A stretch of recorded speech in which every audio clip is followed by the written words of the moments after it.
Olá, boa tarde. Meu nome é Suzana, sou fisioterapeuta, especialista em dor e atualmente estudo saúde mental. Essa apresentação é a segunda parte de um trabalho que eu apresentei na semana passada e eu vou dar continuidade nessa explanação sobre os neurotransmissores, as suas repercussões. E vários mecanismos que eles podem nos ajudar e também nos atrapalhar, como aqui no slide anterior, eles nos atrapalham, né? A atuação dos neurotransmissores, eles nos atrapalham quando a gente ingere muitos alimentos que tem também glutamato, que faz parte dos neurotransmissores excitatórios, e aí nosso corpo ele fica muito excitado, brigando com os neurotransmissores inibitórios, e aí dificulta a inibição, né, dos neurotransmissores, de deixar o corpo mais equilibrado, porque os alimentos excitam, né? Então, para você equilibrar, se você tem uma balança que pende mais para o lado que desequilibra, é difícil voltar ao equilíbrio, né? Então, aqui, passando para a neurofisiologia de todo esse mecanismo, de como ele é estudado, né, de algumas formas, eu vou dar continuidade aqui. Nesse trabalho, eles avaliaram a atividade neural de baixa frequência na superfície cortical. Como eles fizeram para avaliar esses mecanismos dos neurotransmissores, suas ondas, né? Porque suas ondas, frequências, né? Suas frequências de onda, suas oscilações, eles têm ligação direta com as respostas também aos estímulos. Então, como eles quiseram avaliar essas ondas, né? Então, eles utilizaram o TMS para interferir na atividade rítmica de estruturas mais profundas, como o hipocampo e a amígdala, além de alterar as frequências oscilatórias. Então, o TMS, sobre que a gente sabe que ele causa uma excitabilidade, né, do córtex quando ele é disparado em cima do córtex, né? Então, eles usaram de propósito o TMS para saber como que acontecem essas oscilações sobre córtex de indivíduos que têm EEG intracranianos.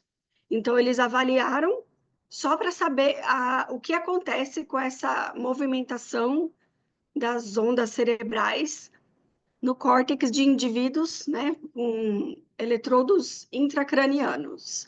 Esses eletrodos intracranianos, você consegue não só ver a superfície dessas respostas, como você consegue ver as superfícies de áreas mais profundas, como aqui disse, do hipocampo e a amígdala. Então, quando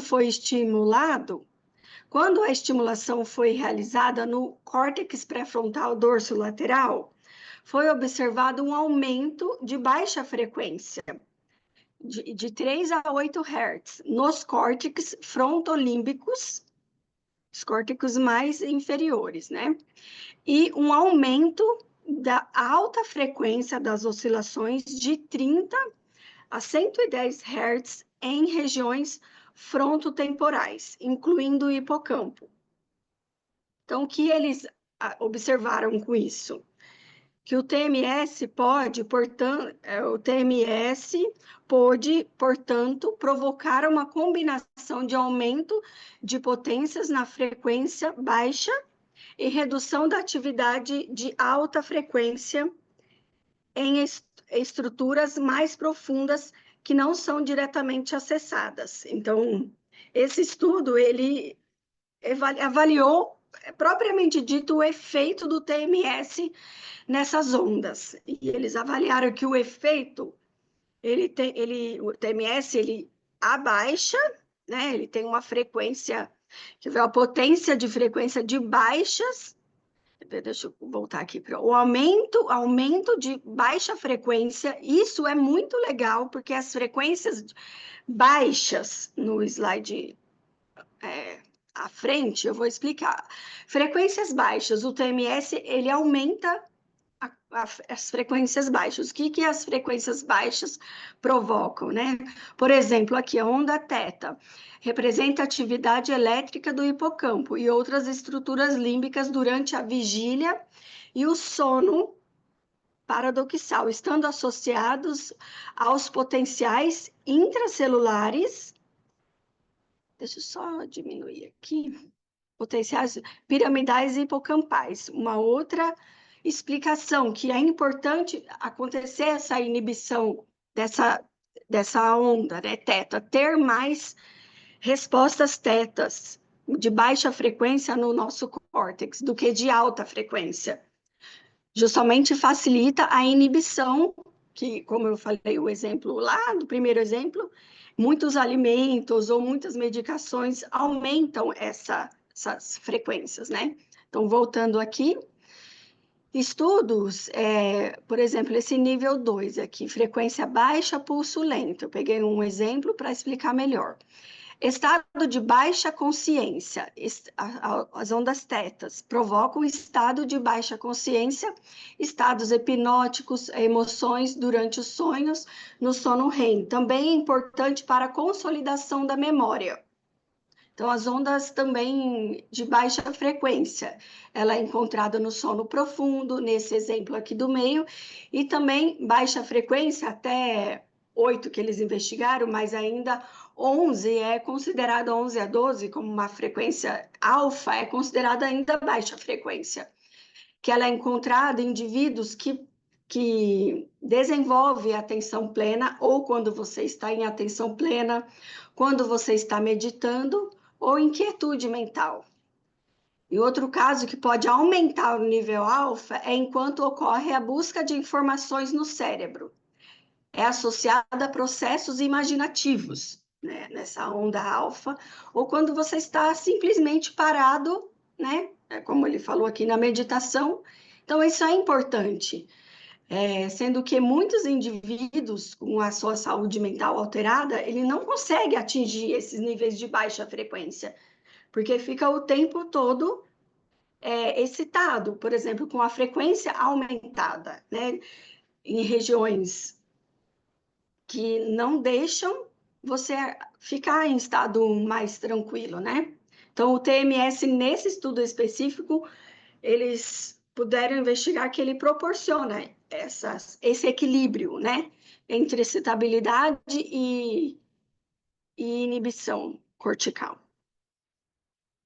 Então, um desses do que eu havia dito, aqui já vem surgindo os seus tratamentos, né? Como ele pode pensar em tratamentos baseado nos neurotransmissores, no conhecimento dos neurotransmissores. Então, aqui eu já expliquei, né, esse slide um pouco, mas eu vou explicar o que acontece quando você tem aumento de gama, né, que aqui eles investigaram também, que, vou ler de novo, é que o TMS pode provocar, portanto, provocar uma combinação de aumento de potência em frequências baixas, isso é positivo, e redução da atividade de alta frequência, que também é positivo, porque se você tiver o tempo inteiro com uma frequência elevada, como aqui na frequência gama, olha aqui em cima, o seu cérebro fica o tempo inteiro ativado, assim, trabalhando o tempo inteiro, em comparação com as lendas, as ondas mais baixas, você consegue ter uma quietude, assim, né? Consegue pensar em coisas mais, né? Pensar em elaborar melhores questões, porque você está mais quieto, vamos dizer, o seu cérebro está trabalhando com frequências mais baixas, né? Não está o tempo inteiro excitado, em estruturas mais profundas. Então, o exemplo dessas, deixa eu colocar o ponteiro aqui, dessas ondas gamas, o que elas, em qual momento que ela é importante, né?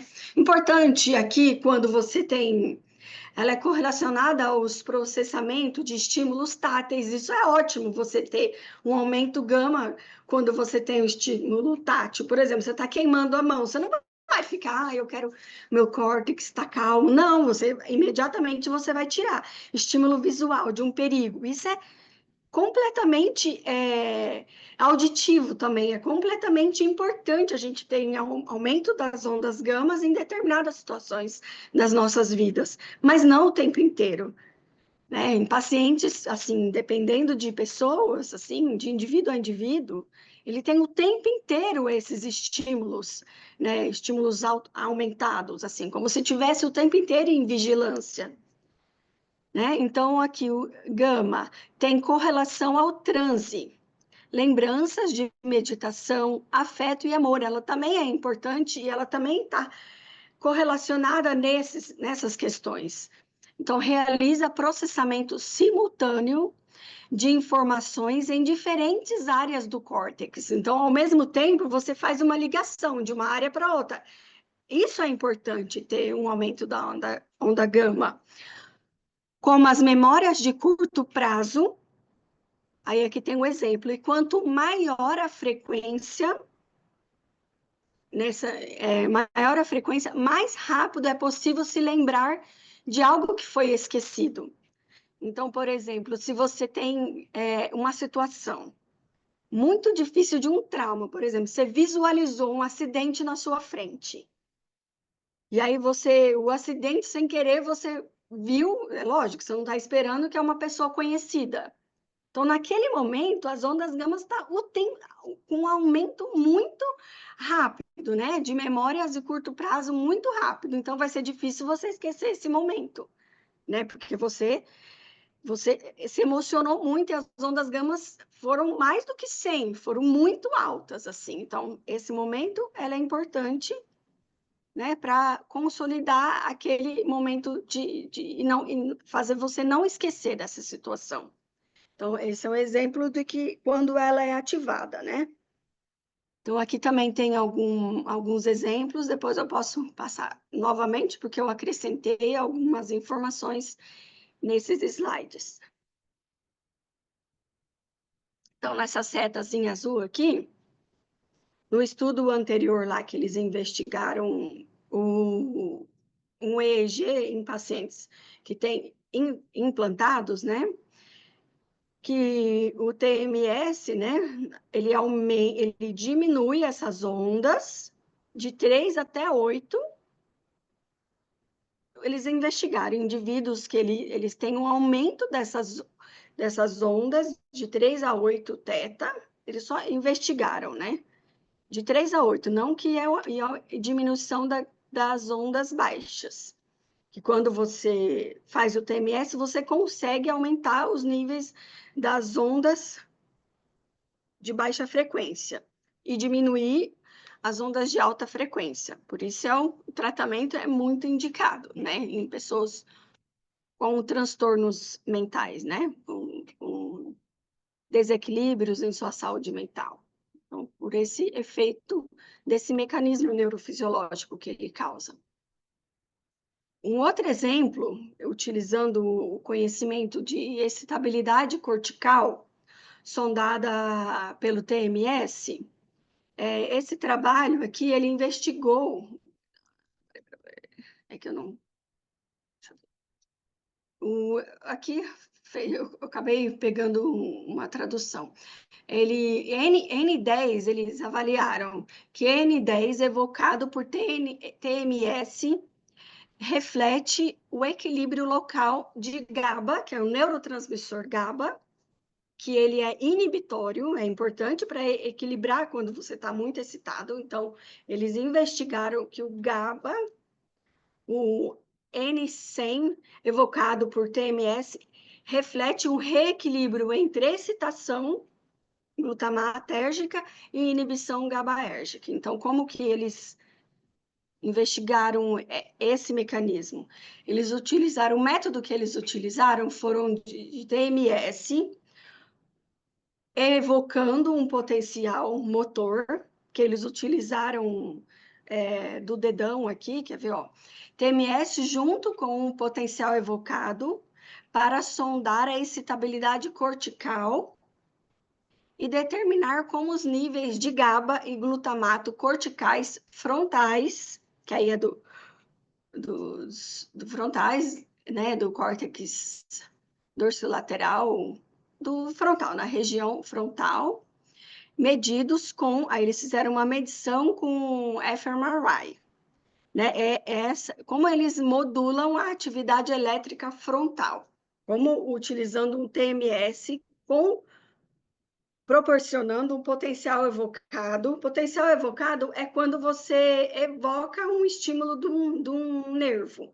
Ele pode ser diretamente no córtex ou usando um EMG, que é a eletromiografia, você provoca, você tem um estímulo evocado, né? Então, aqui eles utilizaram, sim, a eletromiografia para avaliar os níveis de GABA e glutamato. E aí eles avaliaram tudo isso, esse desenho, utilizando uma ressonância. Os resultados, eles viram que o N100 evocado por TMS reflete um equilíbrio entre os níveis inibitórios de GABA e excitatórios de glutamato. Aqui mais para frente eu vou explicar esse mecanismo de N100 evocado por TMS.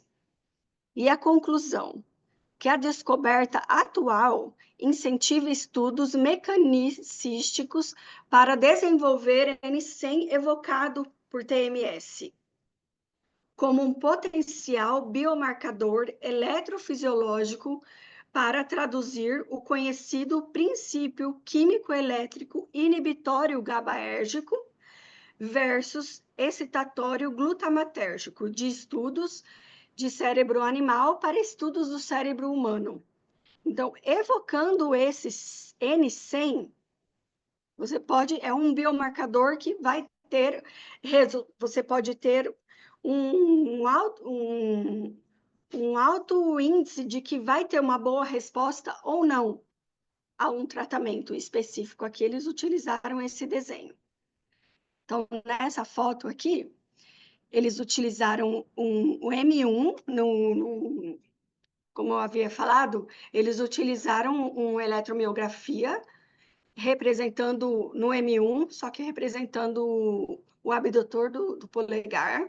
E aí eles avaliaram essa rede do córtex até o M1 e viram essa resposta dos neurotransmissores mais importantes, GABA e glutamato, em alguns indivíduos. E aí eles viram que a diminuição, eles viram aqui um exemplo, eu vou passar para frente aqui para explicar melhor. Aí eles viram naquele estudo, que aqui eu vou falar que o estudo anterior corrobora esse estudo aqui à frente. Então, em outro trabalho, eles avaliaram a excitabilidade cortical com TMS-EG. Vendo a mesma coisa, mesmo estudo, aqui, só que eles avaliaram com a ressonância. Né, que esse equilíbrio de N100, quando você encontra aqui nesse desenho aqui um N100 favorável, você equilibra os mecanismos de excitabilidade e inibição do córtex. Só que para a nossa realidade, a gente consegue ver melhor o TMS e o EEG. Tanto é que a gente faz esse estudo com TMS e EEG. A gente está fazendo em indivíduos com dor lá no laboratório, nesse momento, e futuramente o meu trabalho vai ser investigar um dos mecanismos de estabilidade cortical em indivíduos com TEPT, mas aqui é mais viável para nós do que avaliar com o TMSG, como eles fizeram nesse trabalho.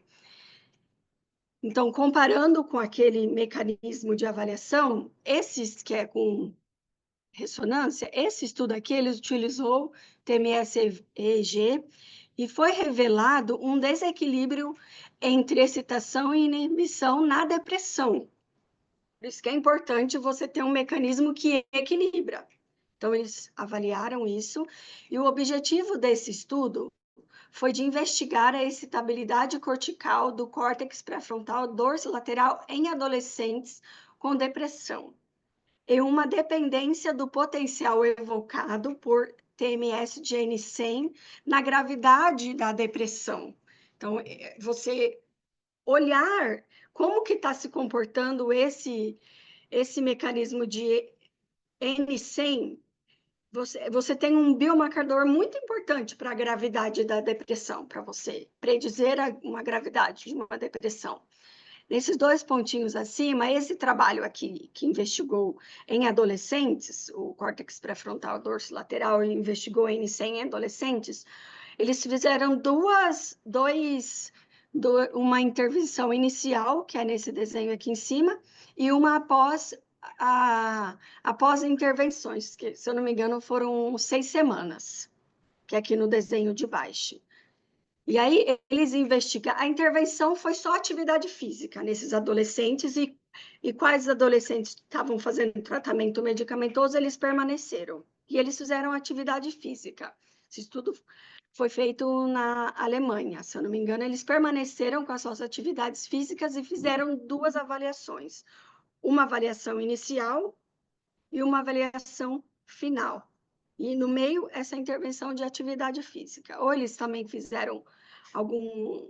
Depois, se vocês tiverem interesse, vocês podem ler melhor esse trabalho, que fizeram terapia manual, mas só para passar esse período. Mas a importância principal é de avaliar esse mecanismo de evocado de N100. Então, eles avaliaram que o aumento de N100 prediz gravidade da depressão e é sugestivo de um equilíbrio de estabilidade e inibição do córtex pré-frontal dorsolateral em adolescentes com o episódio de depressão agudo. Nesse caso, eles avaliaram nesses pacientes também. E sendo que a redução de N100 reflete normalização do córtex pré-frontal dorsolateral sobre a inibição em associação com diminuição dos sintomas depressivos, né? Que o aumento de N100 prediz a gravidade e a diminuição e a redução do N100 prediz a diminuição dos sintomas de depressão, o que corrobora com o trabalho anterior de N100, né, que está ligado com a gravidade da doença. Aqui eles avaliaram, não tiveram intervenção nenhuma, eles só avaliaram como que se comportariam depois tem que olhar melhor também os mecanismos e eles avaliaram indivíduos aqui e detectaram que o N100 causa um equilíbrio, né? Pode proporcionar esse equilíbrio dos neurotransmissores GABA e glutamato. Então, aqui, para essa figura aqui, eu só trouxe aqui, mas o TO, que é o inicial, comparado com o final aqui. Mas é o que eu disse aqui, está nessa figura. Eu não vou me ater e explicar muito, porque eu também tenho que entender muito melhor para poder explicar para vocês. Então, saindo dos neurotransmissores excitatórios e inibitórios, agora nós vamos ter um outro neurotransmissor, que é a dopamina. Então,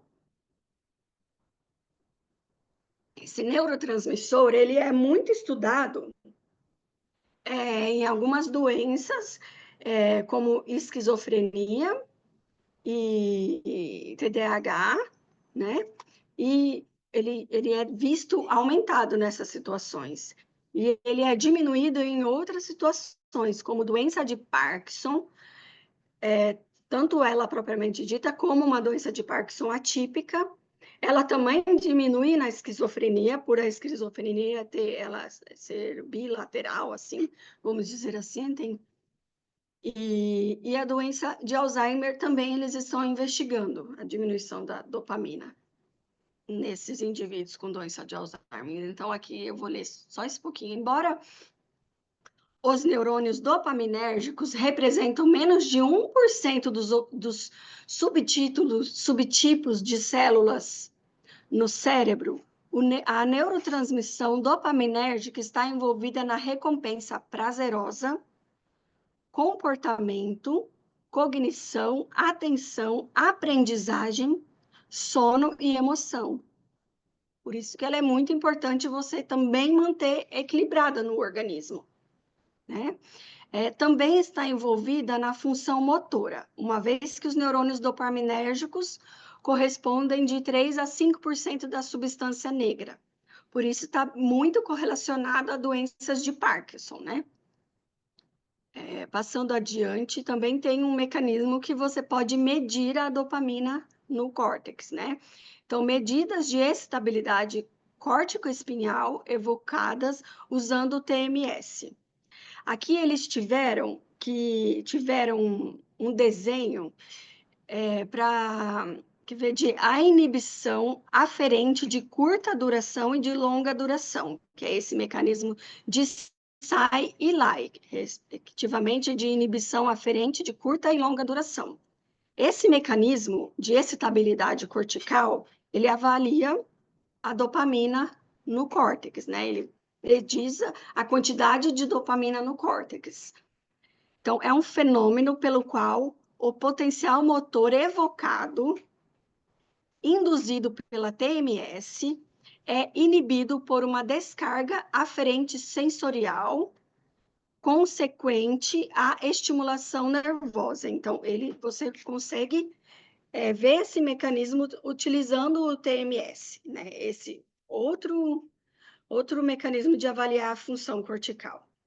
Nesse trabalho, eles utilizaram o apo-levocarb e um placebo. Foram administrados a 32 homens adultos em 2 sessões separadas, justamente para avaliar as vias glutamatérgicas no córtex.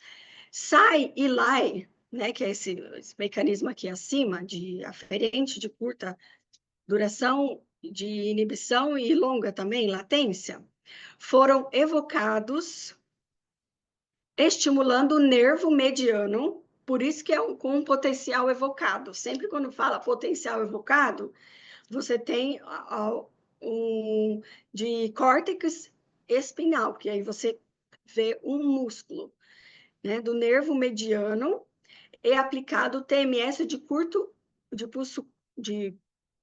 pulso único sobre o ponto motor correspondente ao primeiro músculo interósseo dorsal da mão direita. Então, eles avaliaram essa via. Avaliando essa via, eles viram que os resultados, com análise, né, que eles fizeram dessa estabilidade, que indicam que o apolevocarb aumenta o SAI e não altera significativamente no LAI.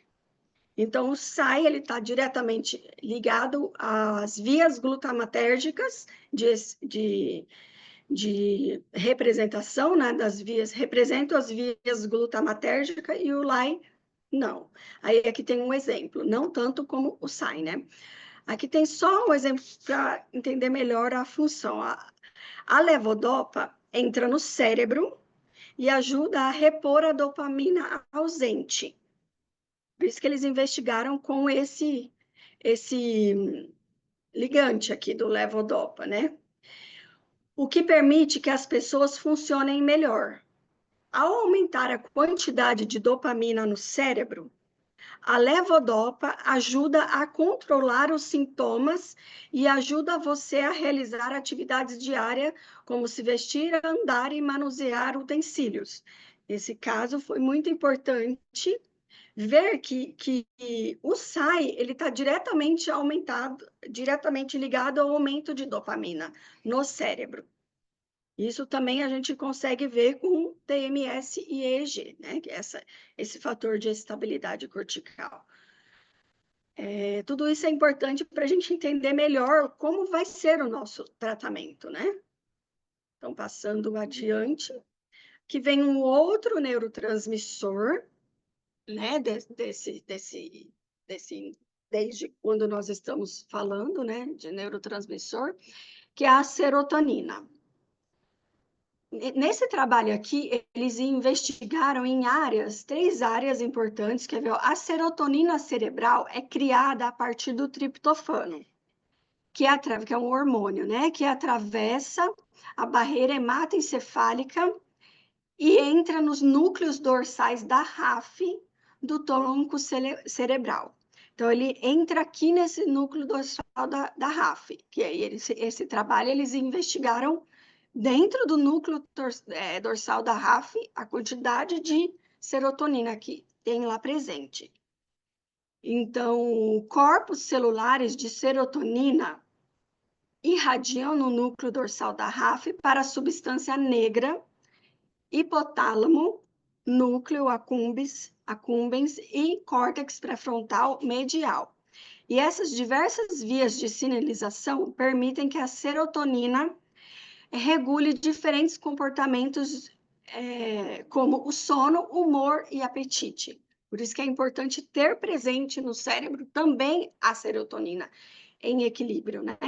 Então, aqui, técnicas eletroquímicas como esse nome aqui, cronoamperometria, que é o que eles fizeram aqui em cima, e voltametria, que é voltametria aqui que eles fizeram de a parte física mesmo da resposta à serotonina nessa área aqui, cíclica de varredura rápida. Eles fizeram esse trabalho, foram aprimorados, técnicas, né, foram aprimoradas para estudar como alvos moleculares específicos, como transportadores e receptores, mudam com antidepressivo e inflamação. Então, eles utilizaram biomarcadores, né, no córtex, e aí eles injetaram, né, esses biomarcadores e viram se nessas regiões existem o aumento ou a diminuição de serotonina nessas áreas que,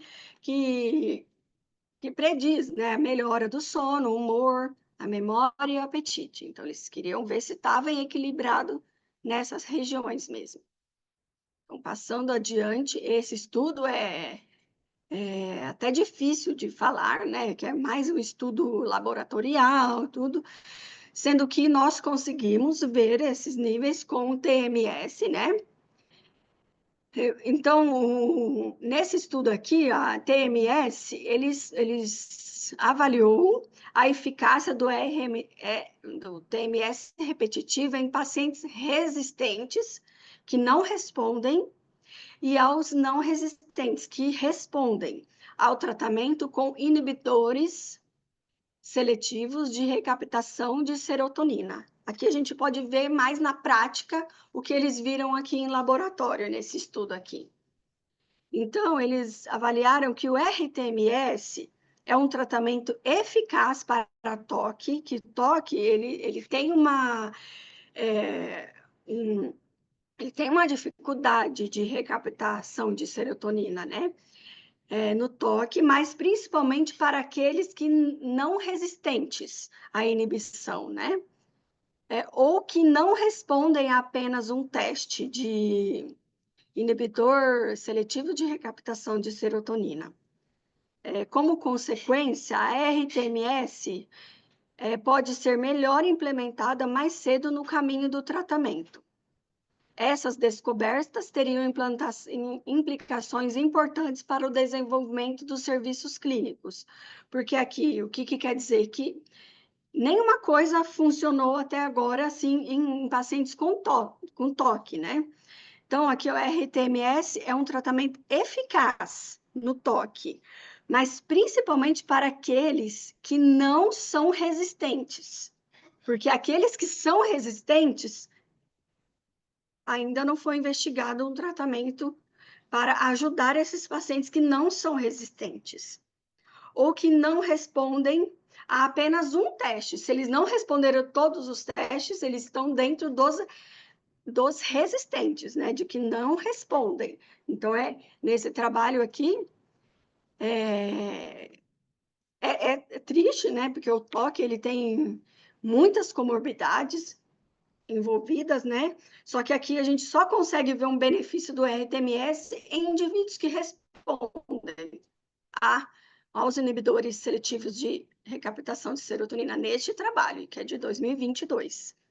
E essas descobertas teriam implicações importantes para o desenvolvimento dos serviços clínicos, não só em toque, né, mas em outros também, em outros indivíduos que tenham essa dificuldade de recaptação de serotonina, né?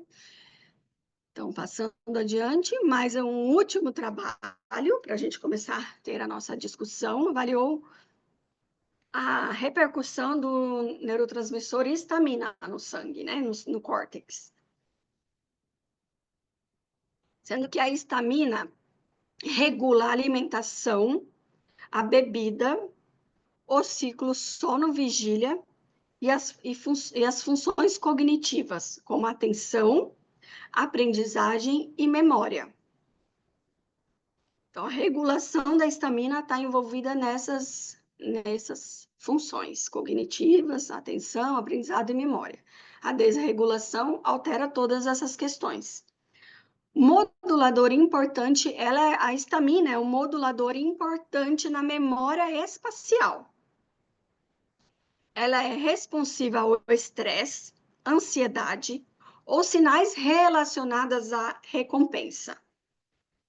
Então, a histamina, ela responde ao estresse, muito exacerbado ao estresse, ansiedade e sinais relacionados à recompensa. Aqui eu já logo pensei na coceira, né, no prurido, que quanto mais você tá lá, você quer uma recompensa, né? Então, aí, quanto mais você coça, chega a arrancar a carne e você tá lá querendo coçar mais ainda. Então, é nesse momento que esse neurotransmissor, ele tá respondendo, né?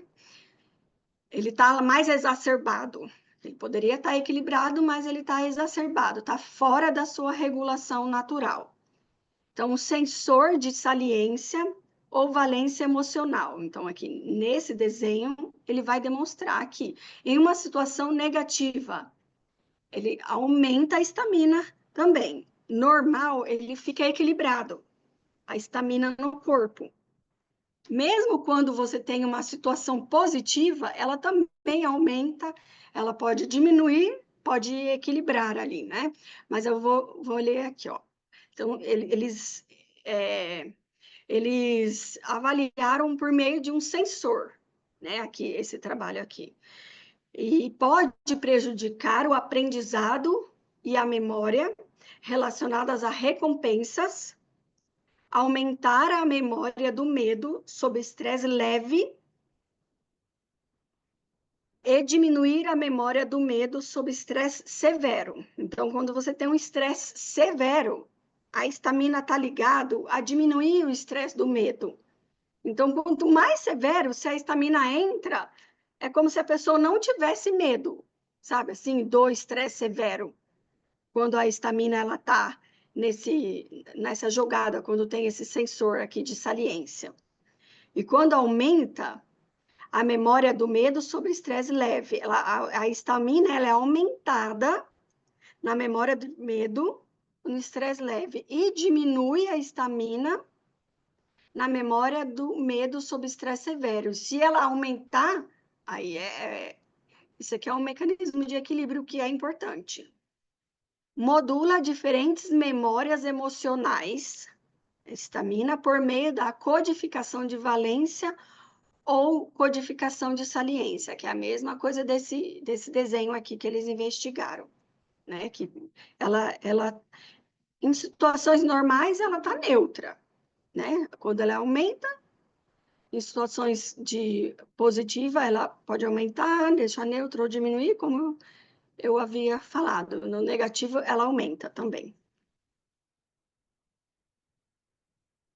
Que me deixou curiosa uma questão dessa questão de recompensa aqui. Então, eu pensei em coceira, né?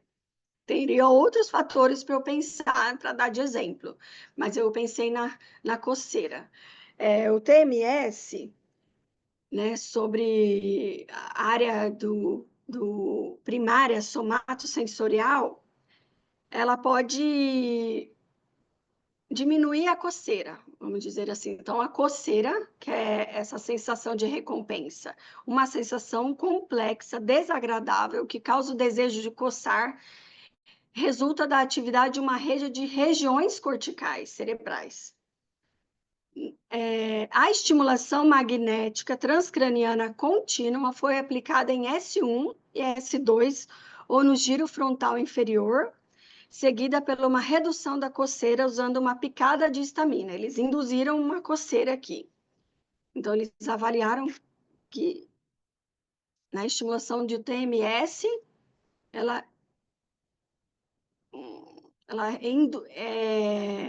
seguida, eles avaliaram que a TMS foi aplicada a S1 numa coceira. Então, esse resultado, uma indução de coceira.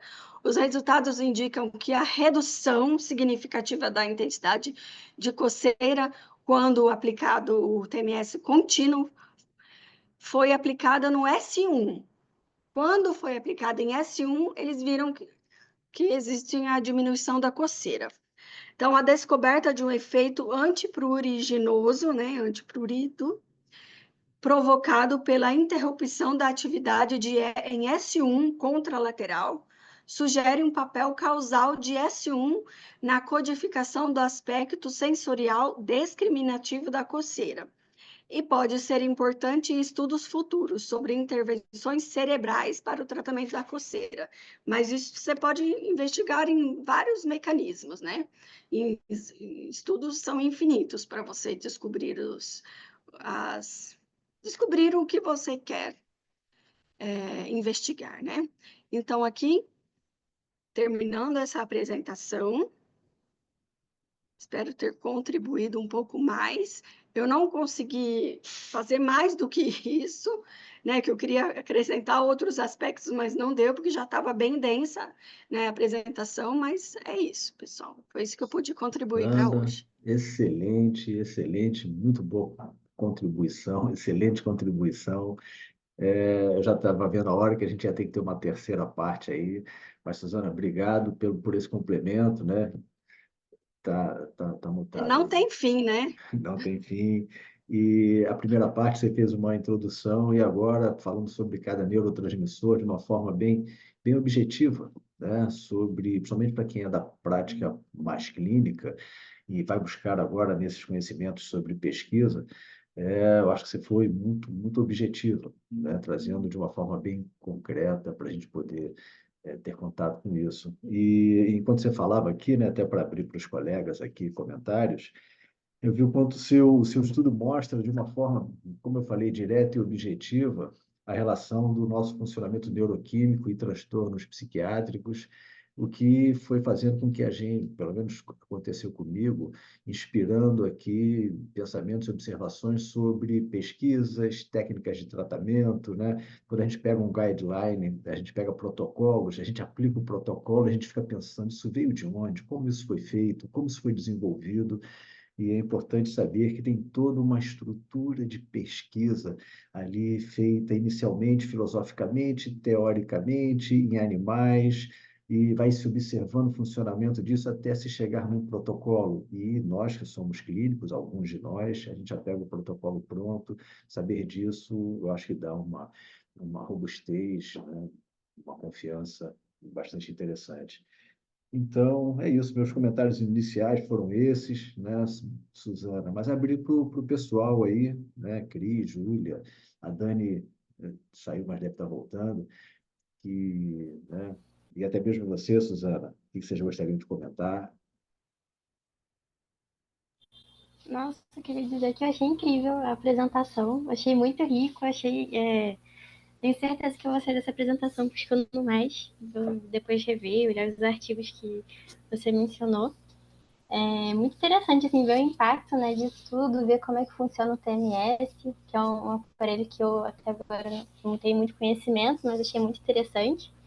Né, ver como é que os neurotransmissores influenciam cada situação em estresse pós-traumático, no caso, né, que seria quando você vê um acidente, presencia um acidente, como aquelas ondas gama também são impactadas e tudo mais, achei muito interessante. Me motivou a ir atrás mais, né? Depois dessa palestra, eu vou pesquisar mais. Fico feliz com o seu comentário, viu, Júlia? Muito legal, feliz mesmo. Você fica surpreendida, né, com que veio, igual o Carlos falou, que vai vindo o estudo, né? Aí, mas ainda você olha, você ainda tem muita coisa que estudar, mas já foi muito estudado, então, mas é que não tem fim mesmo, né? E é tudo para uma melhora da ciência, igual a gente está lá fazendo pesquisa, né, no ambulatório. Os pacientes, eles olham assim, eles sofrem para fazer parte do estudo, porque é muito cansativo fazer a avaliação com o TMS-EEG. Às vezes eles ficam 4 horas mais lá fazendo a avaliação. Falo, ai, coitado desse paciente. Só que assim, não. Aí, a hora que eles vão embora, eles choram de felicidade, porque estão contribuindo para a ciência, assim. E a gente fica pensando, meu Deus, quanto tempo, sabe? Assim, que eles vêm e eles querem contribuir de coração mesmo, assim, porque a ciência, ela é soberana, assim, no conhecimento de muitos mecanismos que ainda tem por vir, e assim vai. E é importante mesmo saber que te motivou, viu?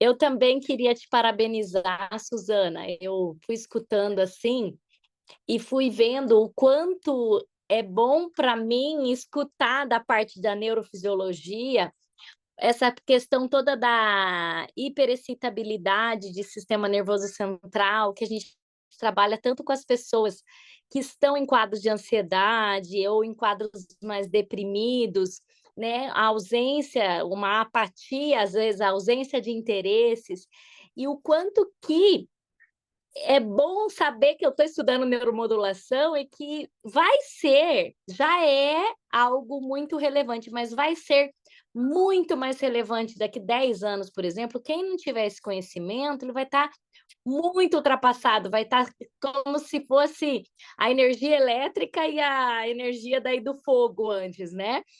Por quê? Porque através, ainda mais dessa descrição tão detalhada que você coloca da estimulação de S1, por exemplo, mas uma área específica ainda, e os tipos de pesquisas que são feitos com o TMS, isso me motiva muito, e ainda mais com essa intersecção da nosso grupo de estudo, que é com saúde mental, que sempre foi algo que trabalhou os aspectos mais comportamentais, né, da neurociência em si, comportamental. Então, vendo a neurofisiologia, a psiconeurofisiologia dando as mãos mesmo, né, que esse mês todo nós estamos dedicados a isso, é muito bacana. E parabéns, porque a tua didática é muito clara e você consegue transformar artigos difíceis numa fala mais, assim, acessível para todos. Fico lisonjeada, viu? Porque, nossa, então é uma coisa, é um dom, né?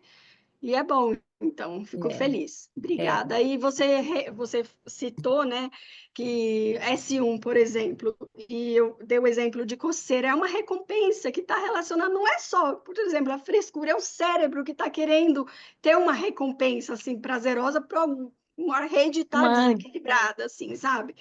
Tá em desarmonia, assim, um neurotransmissor, assim, então não é uma brincadeira, por isso tem muitos estudos com, por exemplo, paciente com dor associado a prurido. Então, porque eles uhum, têm um neurodesbalanço, assim, química. Então, uhum. é uma coisa que é bem importante mesmo salientar, né? Eu acho que esse é um ponto bastante interessante, né? Bom, primeiro que a gente nunca acabe com a coçadinha nas costas, né? Vamos manter ela pelo menos em algum nível. Mas, enquanto você falava, né, eu pensava numa paciente que eu tratei há uns 5 anos atrás, eu ainda não tinha entrado no universo da neuromodulação, com tripofobia, que é aquela fobia de texturas, como, por exemplo, colmeia de abelha, texturas de tecido, coisas que remetam a situações ali regulares, mas texturas, né? Como, por exemplo, o chocolate soufflé, que ele é todo aerado, e Hum, isso, né, o imaginar. E aí ela tinha imaginações do tipo o braço dela, isso era uma fantasiação tão forte que levava ela ao desespero. Ela, quando num momento de ansiedade, ela via, né? Ela tinha a percepção de que o braço dela era ali era invadido por joaninhas, por formigas, e ela sentia aquilo um desespero enorme. Né? E quando ela estava andando assim, ela olhava uma textura numa casa, alguma coisa também, isso acionava nela. Então, eu fico pensando nisso, o quanto um tratamento desse, regulando ali a excitação, pode fazer com que a gente coloque o paciente ou numa diminuição pela equilibração ali desse processo, inibição e a excitação no caso, como também a possibilidade de colocarmos o paciente numa condição de tratamento e reflexão para o ajuste de aspectos subjetivos. Porque eu lembro bem, quando ela ia por umas férias, passear na praia, ela não tinha episódios disso. Ela estava bem, sem pressão, né? Quando ela voltava para o trabalho em situações específicas, isso ficava exacerbado. E também na relação com as relações afetivas que ela tinha. Então, e a dificuldade de se acessar ali a reflexão subjetiva sobre as crenças que ela tem por conta da incidência do sintoma. De novo, para e passo, aspectos neuroquímicos e a psicoterapia tratando de crenças, subjetividade, algo assim, um reforço ao outro. Então, enquanto você falava, né, da coçadinha, alguma coisa assim, eu lembrei disso e também, né, como entender isso em tratamento de pessoas, né, por exemplo, com transtorno de personalidade borderline, um exemplo aqui, dentre outros, de pessoas que fazem autolesão, né, se machucam, se cortam, buscando ali uma percepção de dor que suplante uma outra, né, ou até mesmo ficar ali a tricotilomania, né, tirando ali cabelos e tal, o quanto isso ajudaria nesse processo, né? Me remeteu a esse exemplo também, tá? Abrir para vocês aí. Exemplos muito ricos que deu para entender que você pegou e objetivou, né, o conhecimento, então trouxe para a sua vida prática. Isso é muito importante. São exemplos ricos, né, de desbalanço, né, de neurotransmissores. Inclusive, quando a gente trabalha, por exemplo, quando eu coloco um TAVNS no paciente e trabalho associado com a atenção plena ou com aromaterapia e acho pontos de tensão na cabeça durante isso, posso fazer tanto uma acupressão quanto colocar uma agulha de dry needling, assim, para diminuir aquela área de tensão. Essa conectividade entre o estímulo do nervo vago e o aumento desse estado de consciência inibitório daquelas partes que estavam em excitabilidade, mas não utilizadas, que não deveriam estar excitadas, né? Elas deveriam estar em repouso. Então, o pensamento, pensando nos problemas, nas coisas, meu Deus, como é que eu vou fazer? Então, ativar áreas que precisam ter uma ativação associada com essa neuromodulação, né, de sistema nervoso autônomo, para ele sair de um estado de simpaticotonia.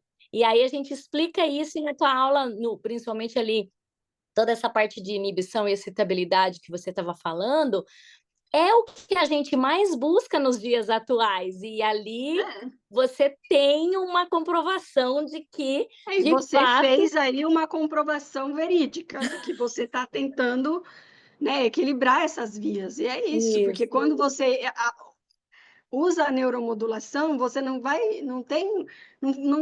legal você fazer sozinha, porque você não direciona isso, para onde você quer o estímulo.